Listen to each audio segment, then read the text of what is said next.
Bien, bonjour à toutes et à tous. Bienvenue au Parlement européen de Strasbourg pour ce colloque international sur la dyspraxie, trouble développemental de la coordination. En 2024, nous nous sommes dit qu'il serait intéressant de savoir ce qui pouvait se passer dans les autres pays concernant la dyspraxie, le TDC. Nous avons créé un groupe de travail et ce groupe de travail a pris des contacts dans différents pays de l'Europe et du monde. Plusieurs associations nous ont répondu et je salue d'ailleurs la présence de Sharon Lane qui nous vient d'Irlande. On peut la remercier pour ce déplacement exprès donc pour ce colloque. Nous avons donc fait différentes visios avec ces pays, mené une enquête qu'on vous présentera tout à l'heure, et puis décidé donc de faire ce colloque au Parlement européen, qui est un lieu symbolique, mais qui est important pour nous. Pour le moment, je vais vous proposer d'entendre un message vidéo d'Étienne Pau, délégué interministériel pour la stratégie des troubles du neurodéveloppement, qui ne pouvait pas être présent aujourd'hui, mais qui a tenu à être présent en visio. Donc on va regarder la vidéo d'Étienne Pau. Bonjour à tous, je suis Étienne Pau, le délégué interministériel à la stratégie nationale pour les troubles du neurodéveloppement, autisme, troubles 10, troubles déficit de l'attention avec ou sans hyperactivité et troubles du développement intellectuel. Aujourd'hui, je ne peux pas être présent parmi vous au Parlement européen pour la présentation de cette étude internationale que vous avez menée, vous, l'association Dyspraxie France 10, mais je voulais bien sûr saluer cette initiative, saluer cette étude, et vous m'avez transmis les résultats bien sûr déjà il y a quelques semaines, mais je voulais réagir sur quelques points. Tout d'abord, vous dire que le trouble développemental de la coordination, appelé également dyspraxie, est un trouble encore trop souvent méconnu dans notre pays. J'ai parfaitement conscience que lorsque nous parlons des troubles 10, nous avons tendance à insuffisamment détailler. Dyslexie, dyscalculie, bien évidemment dyspraxie ou trouble développemental de la coordination, nous devons nommer plus souvent les troubles pour aussi parler de leur spécificité. Les spécificités sont importantes et les conséquences fonctionnelles de la dyspraxie sont connues, tant à l'école que dans le champ social, professionnel, et nous devons nous y pencher. Ainsi, je sais qu'il y a des questionnements importants sur les aménagements scolaires pour les enfants présentant une dyspraxie, mais aussi des interrogations sur tout ce qui relève finalement d'une meilleure autonomie dans la vie quotidienne, à l'image de l'examen du permis de conduire.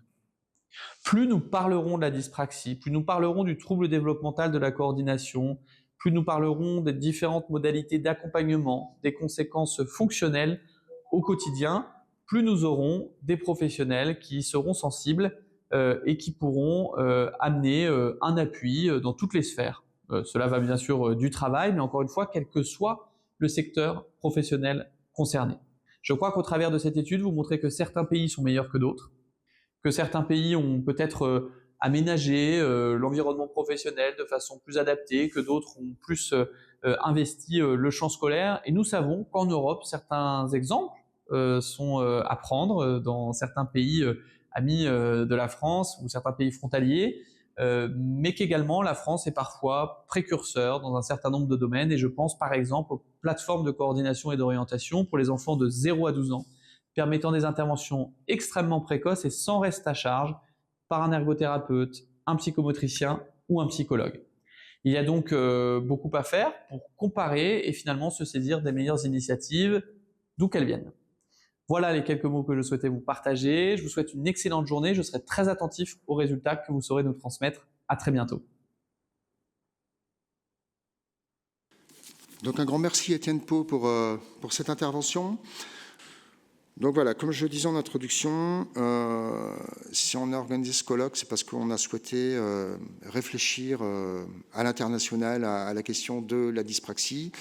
On sait bien ce qui se passe dans notre pays, mais ça nous intéressait de savoir ce qui se passait ailleurs, donc de connaître la situation dans ces autres pays, et puis aussi de pouvoir partager et promouvoir des bonnes pratiques et des travaux de recherche.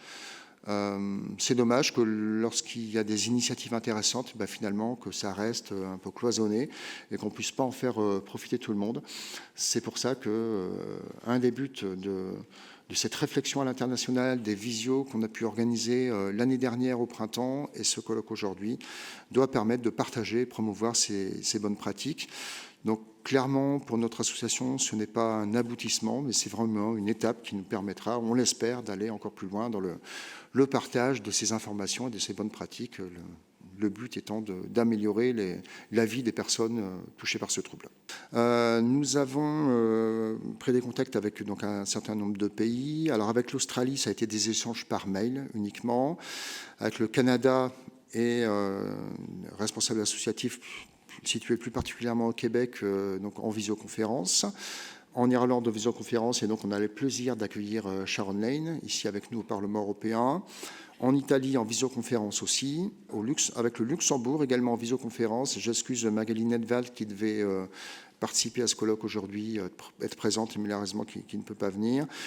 Une visioconférence avec la Nouvelle-Zélande et des contacts avec le Royaume-Uni, donc en visioconférence également, et des échanges par mail avec les États-Unis. On va donner la parole à Marie Le Serre, analyste des politiques au service de recherche au Parlement européen. Donc bonjour à toutes et à tous. Merci de m'avoir invité, parce que c'est toujours intéressant de venir parler des questions de handicap dans une perspective de l'Union européenne, et qui veut dire aussi de tous les États membres. Alors, qu'est-ce que je vais essayer de faire aujourd'hui ? Je vais essayer de vous présenter ce que fait l'Union européenne pour le handicap en 2026 et plus spécifiquement pour celles qui sont concernées par la dyspraxie. Je vais essayer d'être claire. Alors, on peut passer à l'autre...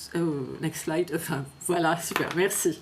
Alors, pour comprendre l'action européenne actuelle, il est essentiel de revenir sur l'évolution du concept même de handicap, savoir de quoi on parle. Alors, pendant longtemps, l'Europe ou l'Union européenne a fonctionné sur le modèle médical qui considère le handicap comme une déficience sur l'individu, individuelle, liée à une maladie ou une blessure. Dans cette logique, la dyspraxie aurait été perçue comme un défaut moteur fin à corriger, qui se redresse. Mais ce modèle a progressivement été remplacé par le modèle social, qui est au milieu là, qui change radicalement de perspective. Ici, le handicap n'est plus attribué à la personne, mais aux obstacles, ou un petit mur là, créés par l'environnement. Ça peut être les infrastructures qui ne sont pas adaptées, une organisation qui est rigide, des outils numériques qui ne sont pas accessibles, des attentes scolaires qui sont standardisées, pour ne pas dire normatives. Voilà. Alors, depuis la ratification de la Convention des Nations Unies relative aux droits des personnes handicapées, c'est long à dire, en 2006, l'Union européenne adopte un troisième modèle, une autre perspective. Alors, c'est le modèle, attention les acronymes, CIF-CDPH, qui définit, c'est ça qui est important de retenir, les handicaps comme une déficience de longue durée qui, en interaction avec diverses barrières, entrave la pleine participation. Alors, cette définition est fondamentale pour la dyspraxie. Elle nous oblige à sortir d'une vision centrée sur la motricité fine pour comprendre que les difficultés apparaissent lorsque l'environnement n'est pas conçu pour permettre la participation. Les supports illisibles, les consignes qui sont complexes, la surcharge cognitive. Autrement dit, ici, le handicap n'est pas dans la personne, mais dans l'interaction entre la personne et son environnement. Et on peut passer à la diapositive suivante pour essayer je vais essayer de vous donner une image de ce qu'est le handicap dans l'Union européenne en moyenne, tout État membre confondu. Alors, qu'est-ce qu'on voit ? Tout d'abord que le handicap est un phénomène massif, structurel et profondément social. En 2024, dernière donnée disponible, près d'un quart des personnes de 16 ans et plus, et je souligne 16 ans et plus, déclarent des limitations de longue durée, c'est l'indicateur Galy. Donc les enfants ne sont pas dedans. Les femmes, vous voyez, ils ne sont pas dedans, pas parce qu'ils n'ont pas de handicap, mais parce qu'ils n'ont pas été mesurés. Les femmes sont davantage concernées que les hommes et l'écart se creuse avec l'âge. Alors les inégalités sociales sont tout aussi marquées. Un tiers des personnes du premier quintile de revenus, ce qui veut dire les plus pauvres, déclarent une limitation contre 15% parmi celles qui ont un revenu le plus élevé. De même, on a 32% des personnes ayant un niveau d'éducation faible, c'est-à-dire arrivé fin de troisième, contre 15% parmi les diplômés du supérieur. Alors, d'où viennent ces données? Je vous ai déjà parlé de Galie. Alors, Galie, c'est qui? C'est l'indicateur de limitation d'activité générale. Alors, Galie est très important parce que c'est ce qui nous permet de mesurer le handicap, et si on n'a pas de mesure, on ne peut pas agir. On n'agit pas sur ce qu'on ne connaît pas, ou difficilement, ou mal. Alors, comment est créé cet indicateur? En fait, il repose sur une question simple qui est intégrée dans les études conduites par Eurostat, donc au niveau de l'ensemble de l'Union européenne. Et la question est la suivante. Êtes-vous limité dans vos activités habituelles depuis au moins 6 mois en raison d'un problème de santé? Alors, cet indicateur permet une mesure harmonisée, c'est-à-dire qu'on a des données qui sont comparables du handicap dans toute l'Union européenne. Alors, bonne chose, depuis 2022, avec la nouvelle stratégie, la Commission européenne, c'est-à-dire Eurostat, a également introduit un Galie qui est adapté aux enfants.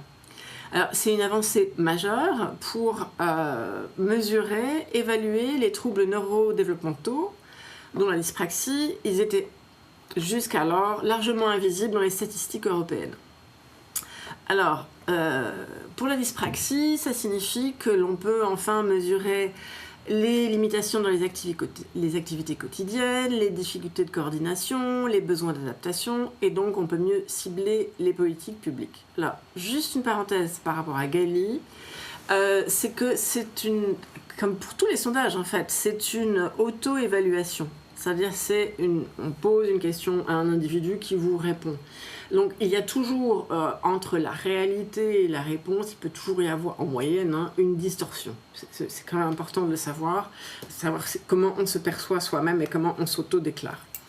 Alors, dans le prochain slide, voilà, je vais vous montrer en quoi le modèle systémique qui a été retenu par l'Union européenne est important. Qui voit l'individu et son rapport à l'environnement. Parce qu'on voit que malgré les progrès, les obstacles restent profonds et systémiques. C'est-à-dire vraiment liés entre la question du lien entre l'individu et son environnement. Alors on voit, Vincent en a déjà parlé, les problèmes dans l'éducation. Alors, je ne parle pas spécifiquement de la dyspraxie, je parle du handicap. On n'a pas de données spécifiques pour l'instant sur la dyspraxie au niveau européen, ou du moins par Eurostat. Donc, on a un quart des jeunes qui ont une limitation ou un handicap qui quittent l'école prématurément contre 8% de leurs pairs. Ça peut s'expliquer par une vitesse d'écriture exigée qui est trop rapide, des évaluations qui ne sont pas adaptées, une surcharge cognitive permanente, l'absence d'outils numériques ou de consignes simplifiées. Sur le marché du travail, j'allais dire même combat, même problème, l'écart d'emploi reste aussi de 24%. On est mis dans l'environnement du travail en difficulté par des logiciels complexes, des tâches motrices fines, des procédures administratives rigides, et aussi, ça c'est très important, un manque de formation des employeurs qui ne sont pas sensibilisés. Donc la communication est très importante à ce sujet. Ça se voit aussi en matière de droit civique. Donc c'est marqué FRA 2024. FRA, c'est la Fundamental Rights Agency, c'est l'agence de l'Union européenne qui mesure toutes les questions relatives aux droits fondamentaux. On voit que les bureaux de vote en général sont peu accessibles, que les procédures d'inscription sont complexes et que notamment ça peut changer très régulièrement. Conclusion, quelle est la perception des Européens par rapport au handicap? On a près de la moitié des citoyens européens qui estiment qu'il y a une forte discrimination fondée sur le handicap. Alors pour les handicaps invisibles, notamment comme la dyspraxie, c'est une discrimination qui est souvent indirecte, mais elle est bien réelle, elle est bien perçue. Alors dans le prochain slide, je vais juste dire à quel point c'est une question qui est d'actualité. parce que les crises agissent comme des multiplicateurs de vulnérabilité. Dans un environnement stable, les choses sont plus faciles à prédire. Nous fonctionnons tous sur le mode de la répétition.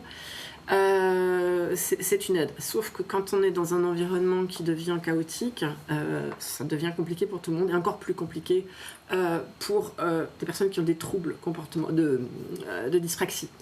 Et ça, là, on est en plein dedans. Hein. On a la question de la précarité énergétique, de l'inflation, donc, et c'est aussi du pouvoir d'achat, du revenu, comme on a dit, le handicap est aussi une question sociale. Et une question qui a une forte détermination sociale.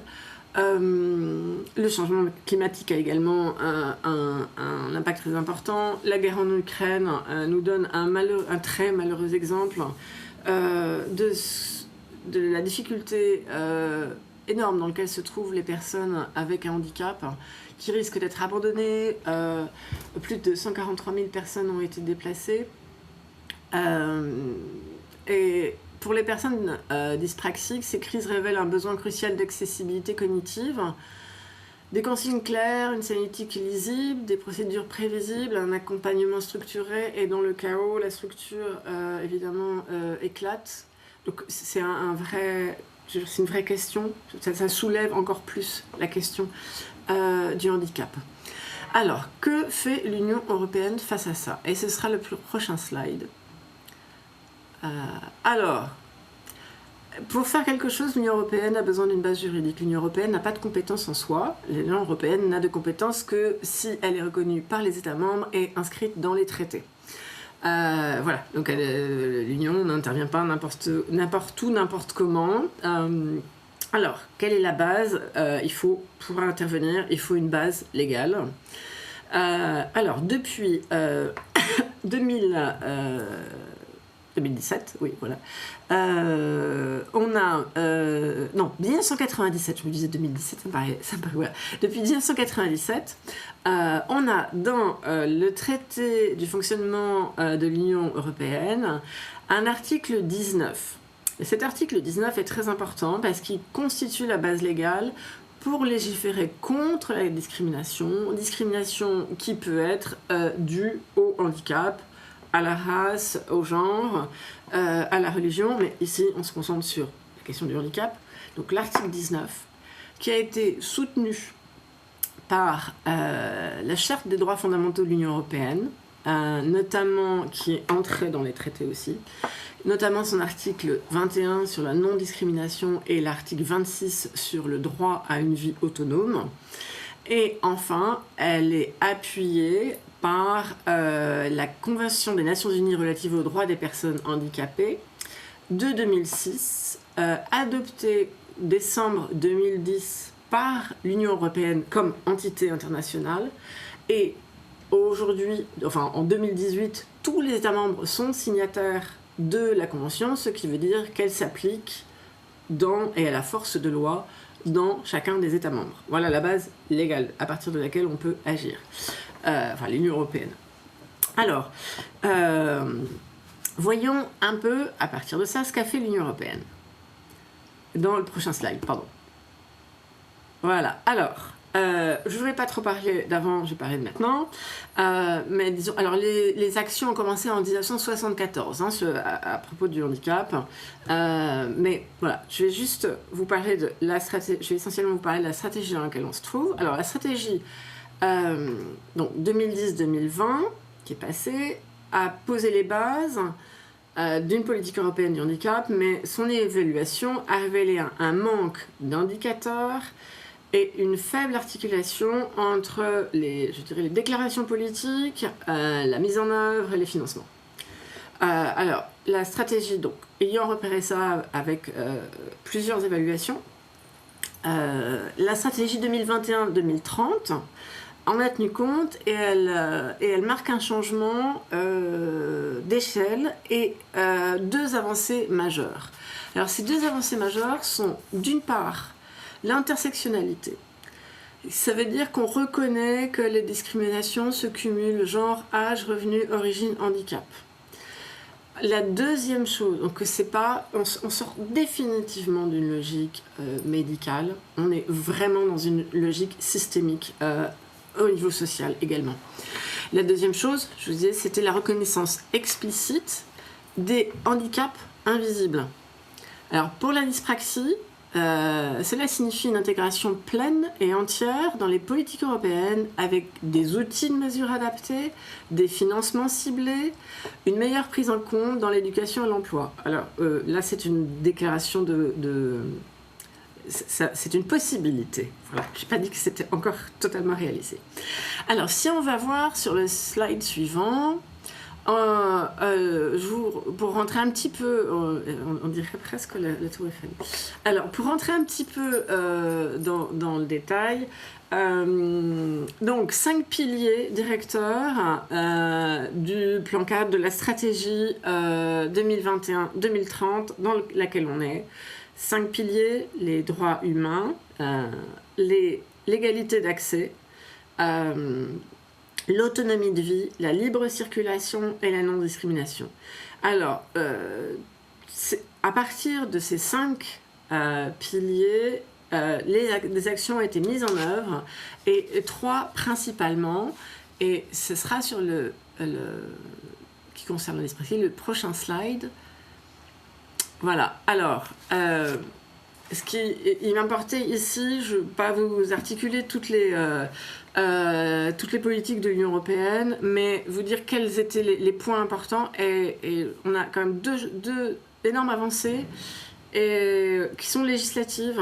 Donc ce n'est pas juste des déclarations d'intention, hein, ça s'applique dans les États membres. Les États membres ont à le mettre en œuvre. Alors d'abord, c'est l'acte européen sur l'accessibilité de 2019, qui est mis en œuvre depuis 2024, si je ne m'abuse. Alors, il impose des standards pour les biens et les services, y compris numériques. L'accessibilité ici, c'est pas des questions de bâtiment, hein, c'est des questions d'accéder à des achats en ligne, à des services d'éducation en ligne ou numérique, voilà. Le deuxième grand élément législatif, c'est la carte européenne du handicap et du stationnement. En fait, il y a 2 cartes. Alors, qu'est-ce que c'est que cette carte? Elle n'est pas encore en œuvre. Hein. Donc, la directive a été votée. Elle doit être mise en œuvre par les États membres d'ici 2028. Et qu'est-ce qu'elle fait? Elle garantit la reconnaissance mutuelle du statut du statut de handicap dans toute l'Union européenne. C'est-à-dire que si vous passez la frontière, vous allez de Strasbourg à Bruxelles, vous arrivez et vous pouvez faire valoir votre statut de personne souffrant d'un handicap à Bruxelles sans avoir à repasser toutes les étapes le parcours du combattant, des dossiers, etc. Alors, reconnaissance du statut, ça ne veut pas dire qu'il y a transfert des droits sociaux. Hein. Ça, c'est une barrière à peu près infranchissable dans l'Union européenne pour l'instant. Voilà. Et alors, troisième élément qui, je pense, est vraiment intéressant, je vais dire hyper intéressant pour votre association, c'est le centre Accessible EU. C'est un centre d'expertise qui est chargé d'harmoniser les pratiques et de diffuser les bonnes méthodes. Donc, c'est vraiment un endroit qui est... Alors, c'était au départ un projet pilote. Le Parlement européen plaide pour que ça devienne une institution en soi, parce que c'est un vrai succès. Donc c'est un lieu d'échange et de bonnes pratiques. Alors, si on va sur le slide suivant, parce que je suis bavarde là. Alors, si on fait un bilan, le rouge est un petit peu plus lourd que le vert ou le vert. Alors, on a des avancées réelles avec l'adoption d'outils contraignants, comme je vous disais, et l'intégration du handicap dans le socle européen des droits sociaux. Mais bon, les évaluations montraient qu'il y avait quand même la Cour des comptes a montré qu'il y avait quand même un impact encore très limité, de bonnes intentions, mais l'impact encore très limité, pas toujours un bon ciblage, une mise en pratique qui était parfois pas adéquate. Et une autre évaluation a montré qu'en fait, il y avait encore pas mal de lacunes concernant les handicaps psychosociaux et les handicaps invisibles. Donc ça signifie que les politiques existent, mais que leur mise en œuvre reste hétérogène, qui relève des États membres, et incomplète. Alors maintenant, si on va sur le prochain slide, et j'en conclus avec celui-ci. Alors, qu'est-ce qu'on peut envisager pour 2030 ? Essayer d'aligner l'architecture juridique avec la réalité vécue. Alors, il y a 3 priorités essentielles, je pense, d'action jusqu'en 2030. C'est d'abord les données. Il faut qu'on sache de qui on parle et quels sont les problèmes, identifier les besoins, y compris pour les enfants, pour pouvoir agir. Le deuxième point, c'est essayer d'accélérer la désinstitutionnalisation en développant les services de proximité. Le troisième point qui est vraiment d'actualité, c'est la question de la conditionnalité des fonds. Alors, ce gros mot, ça veut dire que dans la négociation du nouveau paquet financier pour l'Union européenne à partir de 2027, il est essentiel que la question du handicap soit centrale pour qu'il puisse y avoir des projets de financement qui soient dédiés aux personnes souffrant d'un handicap. Alors pour conclure, voilà, en 2026, on voit que l'Union européenne consolide une approche fondée sur les droits, l'accessibilité, l'inclusion systémique. Alors c'est une évolution qui est importante, même si c'est pas encore parfait, hein. On passe pour la dyspraxie d'un trouble qui est longtemps invisible, un handicap qui est reconnu, intégré dans les politiques européennes et progressivement mieux pris en compte, on l'espère, dans les environnements de vie, d'apprentissage et de travail. Je vous remercie, j'étais un peu trop longue. Excusez-moi.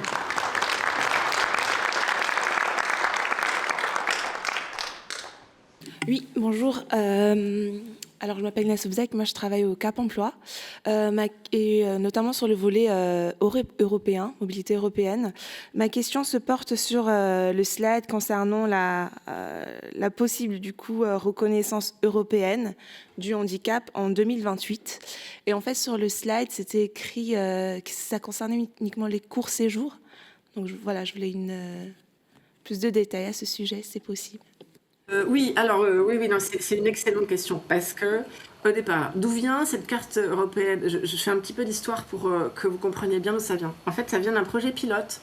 Au départ, la carte du handicap, ça concerne les questions de culture, de transport pour avoir des réductions ou une gratuité.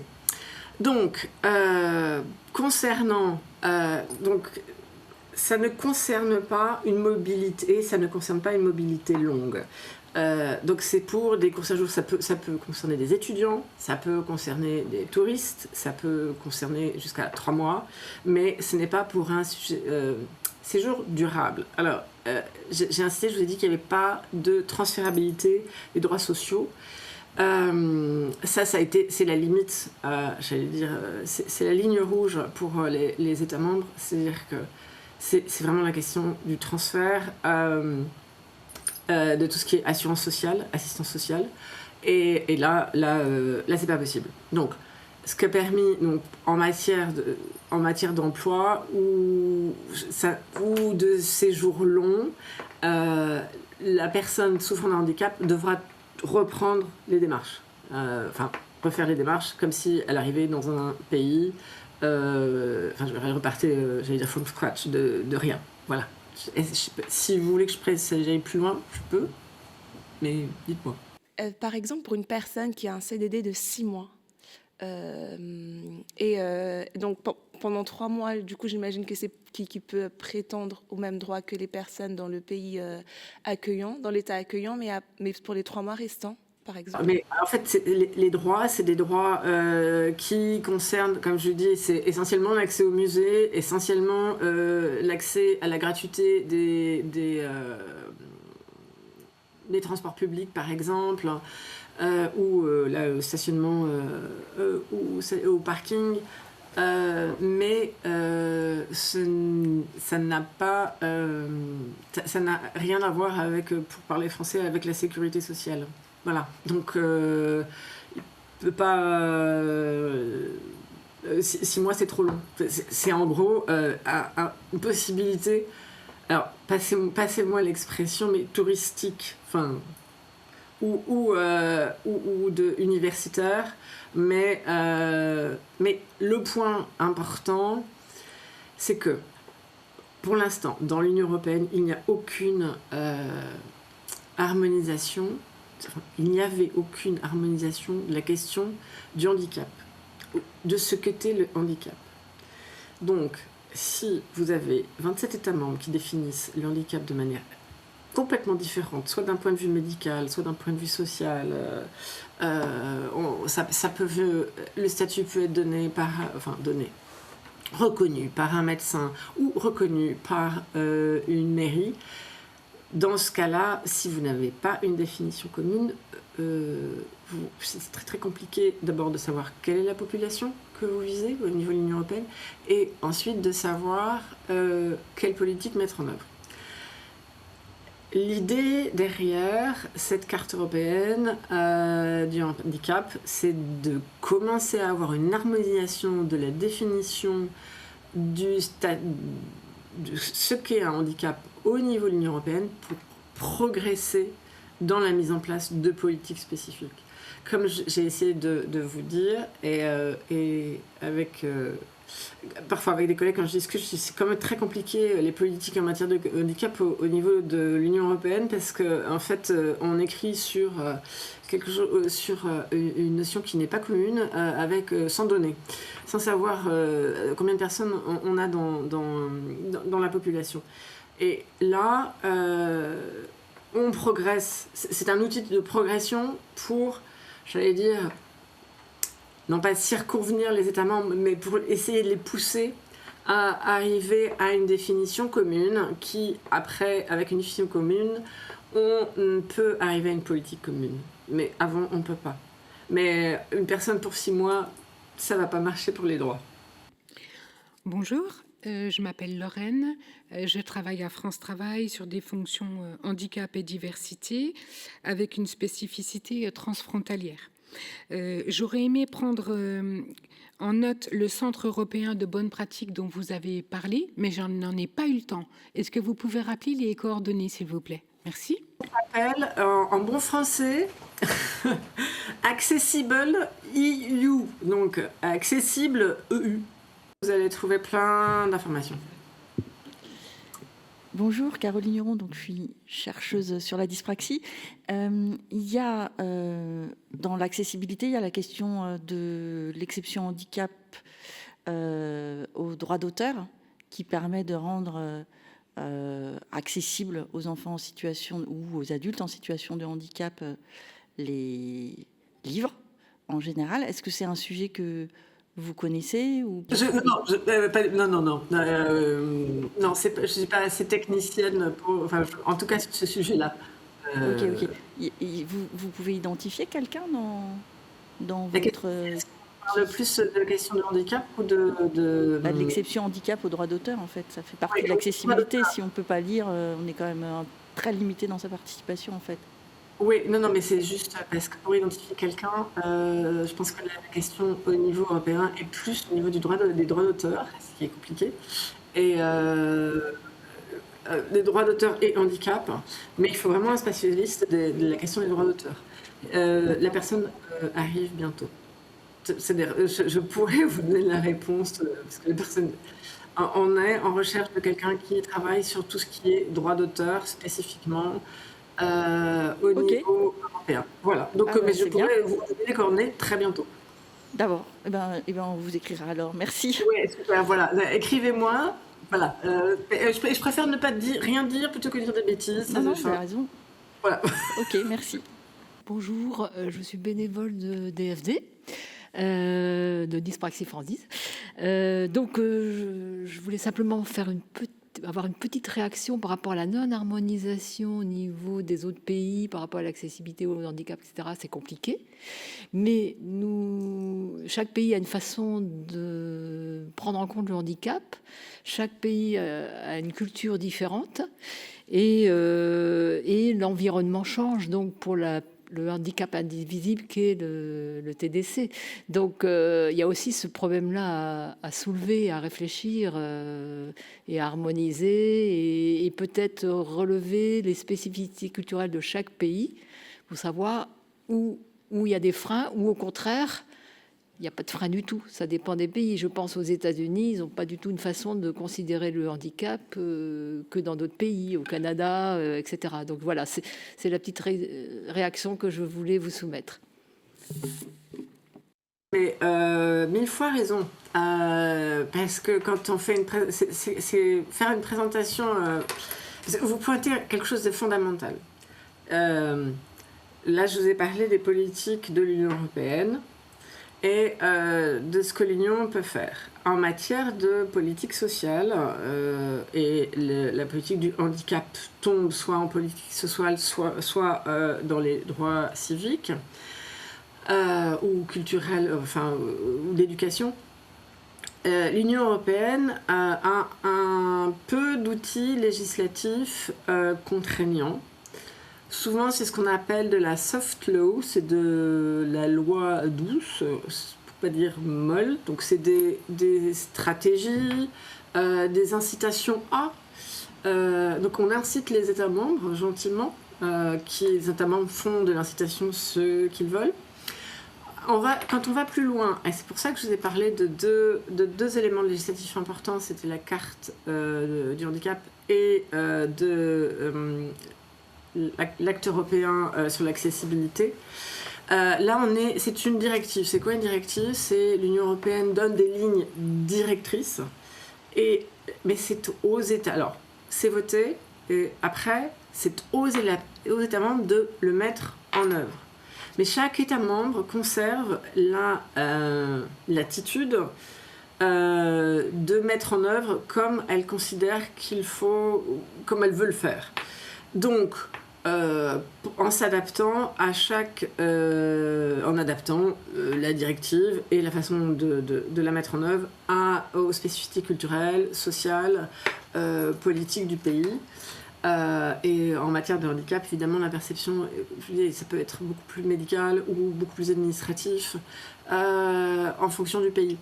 Donc, au final, on n'arrive pas du tout, même avec une même intention, on n'arrive pas au même résultat dans un État membre. Les évaluations sont là pour voir comment les choses ont progressé.